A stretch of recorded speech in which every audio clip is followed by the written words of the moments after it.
I sat motionless at the mahogany table with my fork halfway to my mouth as 23 family members turned to look at me in stunned silence. "You're worthless trash, and my son deserves better than you," Vincent said, his voice resonating throughout the entire dining room like a slap. "You're entirely correct, sir," I said softly, carefully putting down my fork.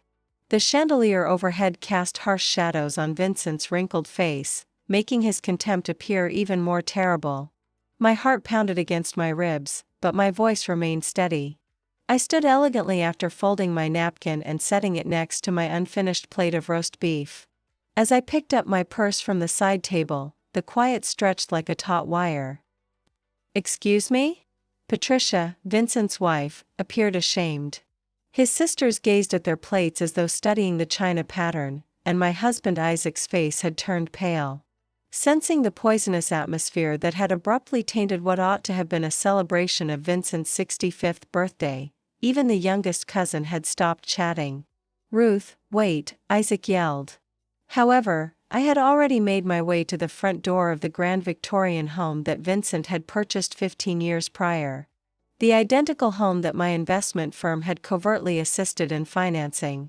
However, he was unaware that the mysterious investor who had supported his real estate endeavors was seated at his dinner table. I took out my phone and looked through my contacts until I located my lawyer's number as I stepped out into the cold October evening in Portland, Oregon. I could see the irony. The whole evening, Vincent had been boasting about his newest project, a $15 million mixed-use complex that would begin construction on Monday. He was unaware that the main investor supporting his aspirations was his worthless, heir daughter-in-law. "Hello, Patricia," I said when my attorney responded. "This is Ruth. I need you to create withdrawal notices for the Morrison Development Project, covering all partnerships, funding, and other details. I need them submitted as soon as possible, tomorrow," seeing tick through the dining room window. Presumably telling everyone why I was deserving of his public humiliation. "Are you sure about this, Ruth? That's a substantial investment to pull out," Patricia said. As I got into my Tesla, I grimly grinned. Never in my life have I been more confident of anything. In front of his whole family, Vincent Morrison just branded me worthless garbage. It's time to demonstrate to him the true value of this garbage. I felt a sense of danger and intoxication as the satisfaction flowed through me. Indeed, tomorrow would be fascinating. I'm Ruth Peterson, and I'm 32 years old. I thought I was entering a loving family when I married Isaac Morrison 3 years ago. Rather, I found that my father-in-law, Vincent Morrison, who was in charge of Morrison Development, was among the most conceited persons I had ever met. He thought of himself as a real estate tycoon and owned a number of commercial properties in Portland. However, until an unidentified investor began supporting him 18 months ago, his previous efforts had been failing. Vincent was unaware that Cristalia Holdings, the investment company I had founded from the ground up following my graduation from business school, was his nameless savior. My business managed more than $50 million in assets, and I was an expert in smart commercial real estate transactions. I kept my professional life totally apart from my relationship with Isaac when we first started dating. Isaac was aware that I worked in finance, but he thought I was simply another corporate analyst. It was a delightful irony. Vincent was always giving me lectures about getting a legitimate job and making a significant contribution to society. He was unaware that his daughter-in-law's business had been discreetly buying troubled homes across the Pacific Northwest, remodeling them, and then selling them for large sums of money. More significantly, he was unaware that Cristalia Holdings had intervened as an unknown investor to keep him afloat while his own development business was losing money 2 years prior. The Crown Plaza development, a mixed-use project in downtown Portland that included opulent condos, shops, and office buildings, was Vincent's current passion. Significant funding, complicated permits, and collaborations with several contractors and city officials were all necessary for the project. He had been boasting to everyone who would listen for the past year about how he had found this enigmatic investor who shared his vision. I was that enigmatic investor. I had contributed $2 through my business. $3 million in investment, formed alliances with 3 significant construction companies that frequently collaborated with Cristalia Holdings, and obtained the required permissions through my contacts in city planning. Vincent believed that this investor was drawn to him because of his charm and business sense. In actuality, I had been discreetly researching his initiatives, recognizing their potential, and determining that supporting him would benefit my portfolio. I had entirely concealed my involvement in his father's business from Isaac. I was aware that Vincent would never take assistance from his daughter-in-law, especially from someone he viewed as lower than his family's social status. Thus, I kept up the appearance of being a typical housewife while using my home office to covertly manage millions of dollars in assets. Up until tonight, everything had gone according to plan. On Monday, construction on Vincent's most recent endeavor was set to begin, and he had invited the whole family to celebrate his accomplishment. He had even prepared a speech expressing gratitude to his enigmatic benefactor, never realizing that she was seated directly across from him, putting up with his casual taunts and patronizing comments about women who lacked financial acumen. Now, a terrible delight was growing in my chest as I drove home through the peaceful streets of Portland. A costly lesson about respecting others was going to be imparted to Vincent. The following morning was gloomy and rainy. The typical weather in Oregon was ideal for my attitude. By 7 a.m. was sitting in my home office. The man, holding a cup of coffee, was going over the financial records that would ruin Vincent's world. Patricia had worked fast. The withdrawal notices were prepared and are ready for delivery. Final okay was all I had to do. Isaac texted me, and my phone buzzed. I really apologize for last night. Dad was totally inappropriate. Can we have a conversation? I looked at the message for a long time. Isaac was a kind man who struggled to balance his love for his wife with his devotion to his family. I had intended to keep my business contacts with his father a secret from him for as long as possible. But everything had been altered by Vincent's brutality. Once a line was crossed, it could never be crossed again. I'm fine, I replied. If only Isaac knew that my job was going to destroy his father's real estate company. I'm at work early. Let's talk tonight. The numbers were startling when I opened the Morrison development file on my laptop. Vincent's company was heavily leveraged on the Crown Plaza project, and he wouldn't simply lose this development without Castalia's support. Last night, I thought of Vincent's face. All of his other properties were pledged as security for loans that relied on the Crown Plaza project to generate enough income to repay them. He would be in bankruptcy. The way the whole family had stood in awkward silence while he publicly humiliated me, and the way he had treated me with such disdain when he branded me worthless trash. The way he had surreptitiously relied on my money to finance his aspirations while boasting about his financial skills for months. At 9:30, I contacted Patricia and said, "Send the notices, all of them. Every single one." At precisely 10 a.m. we want Vincent Morrison to receive 3 messages at once. First, his attorney should receive the notification of investment withdrawal. Second, Isaac should receive a text informing him that I am the investor his father has been admiring for months. Third, I sent a text, "Don't mess with trash. Are you sure that this will totally ruin his business, Ruth?" I thought about all the late nights I had spent studying Vincent's projects, the meticulous research I had done to make sure my investments would benefit both his company and my portfolio, and the respect I had never received despite literally keeping his business solvent as I gazed out my office window at the city skyline. I hesitated, feeling the decision's weight settle about me like armor. Patricia, Vincent Morrison spent last night telling his whole family why his son deserved more than me. I think it's time he knew precisely what he's losing. I sat in my office chair at precisely 10 a.m., watching my computer screen tick over to the designated hour.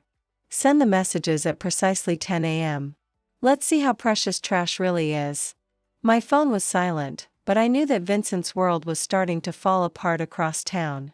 I pictured him in his office, presumably going over construction schedules and congratulating himself on his business acumen, totally oblivious to the 3 devastating messages that were simultaneously arriving in different inboxes. After 7 minutes of silence on my own phone, Isaac called Ruth in a frenzied, almost desperate voice. I just received the most bizarre text message. You're the anonymous investor Dad's been working with. That isn't possible. That is not feasible. Feeling strangely at ease, I reclined in my leather chair and said, "Why is it impossible, Isaac?" "Because that investor contributed more than $2 million to Dad's endeavors. You are employed at a financial firm. That type of money is unattainable." He stopped, and I could hear background traffic. "Tell me this is a mistake, Ruth, please." "It's not an error." I spoke softly yet firmly. "I am the owner of Cristalia Holdings, Isaac. I have 5 years of experience managing my own investing firm. For the past 18 months, I have included your father's development initiatives in my portfolio." I believed the call had ended because of how long the quiet lasted. At last, Isaac said, "You've been supporting Dad's business this whole time." "Financially, yes. I saw the potential in his projects and decided they were good investments. I used my company to keep my involvement anonymous, so your father was unaware of it. I believed that would make things simpler." "Ruth, Jesus Christ." Dad boasted about his enigmatic investor all night long. Isaac's voice broke a little as he continued, "This person had vision and understood quality development. He was referring to you. He was unknowingly complimenting you the entire time." I got up and went to my window, where I could see the skyline of Portland. Isn't that the irony? At family gatherings, Vincent treated his investor's wife like trash while praising his investor's intelligence and vision for months. "What did you do, Ruth?" Withdrawal notices were mentioned in that text. Another call buzzed through my phone. The screen displayed Vincent's name. "Your dad is phoning me, Isaac. I believe he's just realized what went wrong." "Don't respond. Let's discuss this first, please," but I was already turning down Vincent's call and checking my email on my laptop. As it turned out, there was a panicked message from Vincent's attorney, followed by 2 more from Vincent, each of which was even more urgent. "Isaac, a costly lesson in respect is about to be imparted to your father. The Crown Plaza project has been abandoned. He can't pay back his loan without my money. Within 60 days, his other properties will face foreclosure." I took a moment to grasp the gravity of the situation. The only thing preventing the collapse of his corporate empire was the garbage he had added to my dad, Ruth. "Can't you? What am I unable to do? Do you still provide financial support to a man who, in front of your whole family, branded me worthless trash? Continue to let him take credit for achievements that were built on my money while he treats me like I'm beneath his notice?" My voice became more forceful. "I love you, Isaac, but I won't put up with someone who practically lives off my investments." Insulting. Once more, my phone buzzed. It was a text from Vincent this time. "We must speak right away. A miscommunication has occurred."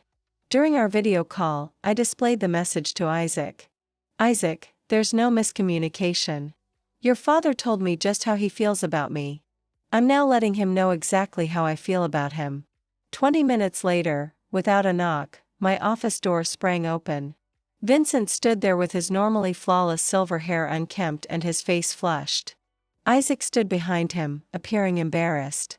Weakly, Isaac answered. I tried to stop him. With fury and panic in his eyes, Vincent rushed to my desk. "This is not feasible. Cristalia Holdings cannot be you. That's a big investment company." I pointed to the chair on the other side of my desk. "Vincent, please take a seat. Since we seem to be doing business today, would you prefer that I call you Mr. Morrison?" He stayed upright, his hands clutching the chair's back until his knuckles whitened. "There must be a reason, Ruth. You're a homemaker. Millions of cash are not yours." I opened my laptop and turned it to face him, displaying my biography and picture on the Cristalia Holdings website. "Meet Ruth Peterson, the founder and CEO of Cristalia Holdings, Vincent. Since receiving my MBA in corporate finance from Wharton Business School, I have managed investment portfolios totaling more than $50 million. As he gazed at the TV, his face changed from one shade of pale to another. "This cannot be true." "Yes, it really is. Do you want to view the investment records? I can demonstrate to you where your business would be in the absence of my funding." I navigated through multiple panels that displayed financial estimates and spreadsheets for him. Before Cristalia took over, your business was losing money on each assignment. Your recent accomplishment was made possible by the funding, permits, contractor ties, and city planning connections that we supplied.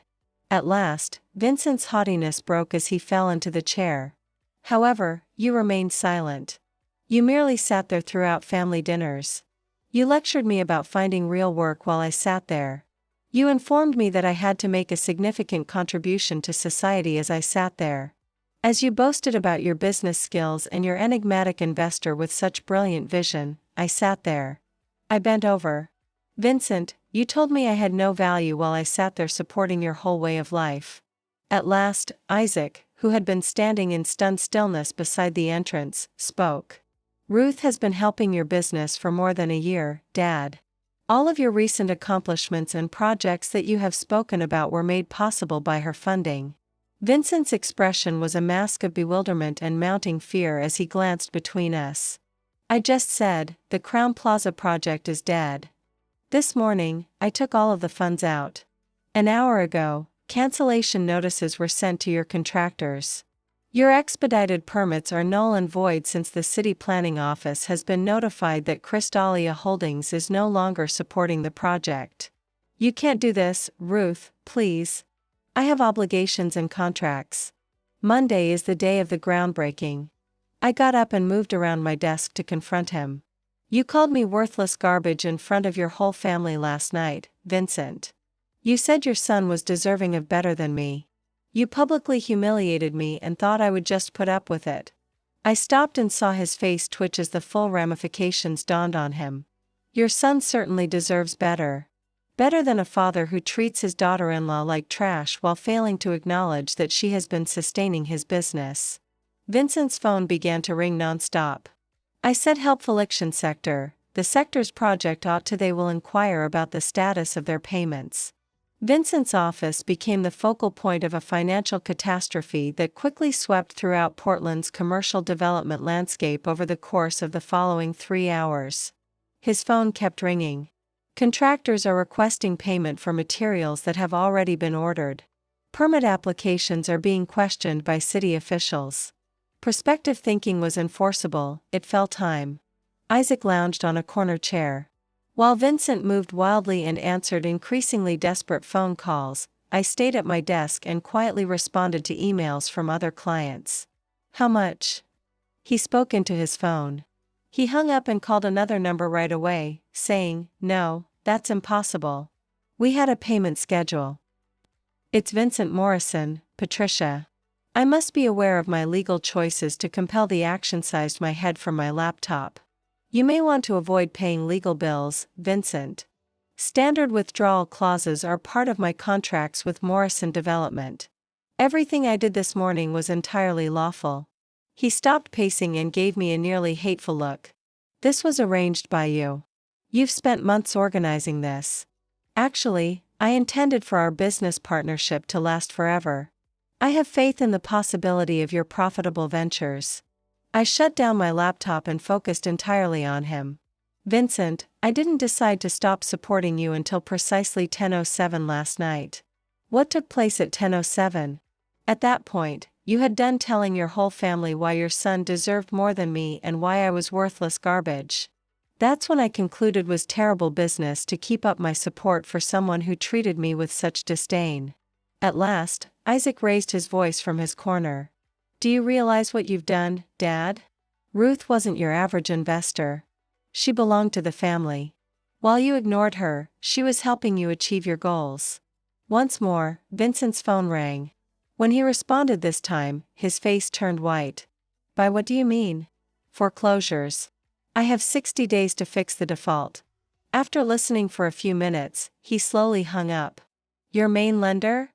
Morrison Development utilized the Crown Plaza project as collateral for loans on 3 other properties. Without that project, the bank is calling in all the loans immediately, he said, nodding numbly. Vincent, your company's financial structure was built on the assumption that my investment would continue long term. I briefly felt sympathy, but it immediately faded when I recalled the disgusted expression on his face as he called me trash. The entire building collapses when the foundation is removed. Ruth, please. I'll put things right and apologize to the family. You'll apologize because your business is failing, not because you genuinely respect me. That's not the same thing. I got up and gathered my belongings.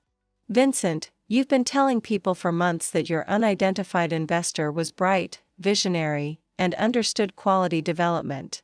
You've also complimented this person's financial ability and business acumen. I went to the door, then turned around. You never once thought that the woman you were writing off as worthless trash at family dinners might be that same person. I'm meeting with 3 new development businesses next week, and you should be aware that leaving the Morrison development projects frees up a substantial amount of resources for other ventures. The commercial real estate market in Portland is flourishing, and many developers see the need to treat their investors with care. As I walked out of Vincent's office, Isaac was right behind me, and his phone started ringing once more. 2 weeks later, I was sitting at my favorite downtown coffee shop reading the headline of the Portland Business Journal's main page piece on the spectacular collapse of Morrison Development, local. Developer files for bankruptcy after mystery. Investor withdraws support. Isaac sank onto the seat across from me, looking relieved but fatigued as the story described how Vincent's company had gone from Portland's rising star to total financial collapse in just 14 days. Dad lost everything, the office building, the rental properties, even the house, and the bankruptcy file is official. How is he handling it? Poorly. He keeps saying that this is all a misunderstanding and that you'll return after you've made your point. I almost choked on my latte when Isaac asked me yesterday if I could persuade you to have coffee with him so he could explain why the family needs you to reconsider. He shook his head, still not truly understanding what occurred.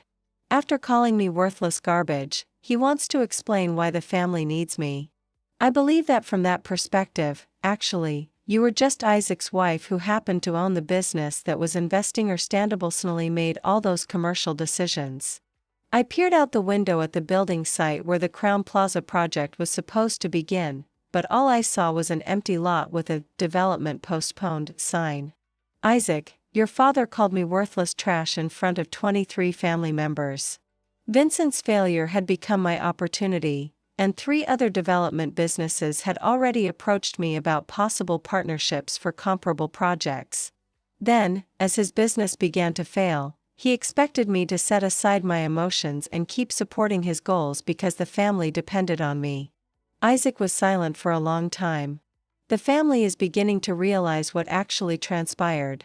Does that seem like someone who respects me as a person or someone who just wants access to my money? I grimly grinned when Patricia apologized over the phone yesterday, saying she had no idea you were the investor Dad was constantly complimenting. Vincent will now have plenty of time to consider respect.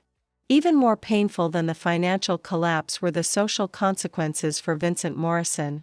As word quickly got out among Portland's business community that he had publicly insulted and humiliated his main investor without knowing who she was. At industry networking gatherings, the anecdote became a cautionary tale, demonstrating why treating everyone with respect was not only morally correct but also a smart business move. Several selectives been thinking about doing business with Vincent in the future quietly withdrew their interest since no one wanted to collaborate with someone who had shown such glaring poor judgment. His reputation hindered Vincent's efforts to rebuild because he had dubbed his own daughter-in-law worthless trash while she was covertly funding his entire enterprise, making him appear nasty and inept. Uncomfortable concerns concerning the Cristalia Holdings position greeted every meeting. Potential investors wanted to know how he had overlooked his principal financial backer and whether he could be relied upon to uphold future professional relationships. 6 months after that terrible family meal, Isaac and I went to his cousin's wedding, one of the rare occasions when Vincent wasn't there, and Patricia Morrison came up to me at the reception with a sincere expression of regret. Ruth, I wanted you to know how sorry I am for that evening. The family now realizes that Vincent was totally mistaken, and we also know that you were really kind to sustain his business for such a long time. I politely accepted her apology, but the harm to family ties was irreversible. Vincent had shown his true nature that evening, and his following attempts to win me back were driven more by desire than by sincere respect. Vincent Morrison's life never fully recovered from the series of setbacks that followed his choice to publicly humiliate me. The trash he had so cruelly disregarded turned out to be worth more than his whole commercial empire. That lesson would follow him for the rest of his career. In addition to destroying his business, the bankruptcy damaged his reputation in Portland's development industry, where he lost everything after calling his anonymous investor worthless trash. The financial strain and social humiliation caused his marriage to Patricia to fall apart. And when his kids found out he had been living off the money from the daughter-in-law he had so cruelly assaulted, his connections with them were irreversibly ruined. His attempts to launch new businesses were continually unsuccessful because possible investors and partners doubted his morality and judgment, forcing him to take on lower-level jobs for other firms. A humiliating decline for someone who had formerly owned several buildings and was respected all over the city. His loneliness grew as old friends and business acquaintances turned away from the cautionary tale he had turned into. I thought about how Vincent's brutality had finally freed me from helping someone who mistook my kindness for weakness as I signed the documents for my most recent acquisition. A downtown office complex that would accommodate 3 expanding tech businesses. The retaliation had been ideal, not because I had planned it, but rather because I had just stopped supporting someone who didn't respect me, letting the inevitable fallout show how valuable his character and business sense really were. Walking away and letting others see what they've really thrown away might sometimes be the most effective way to respond to being branded garbage.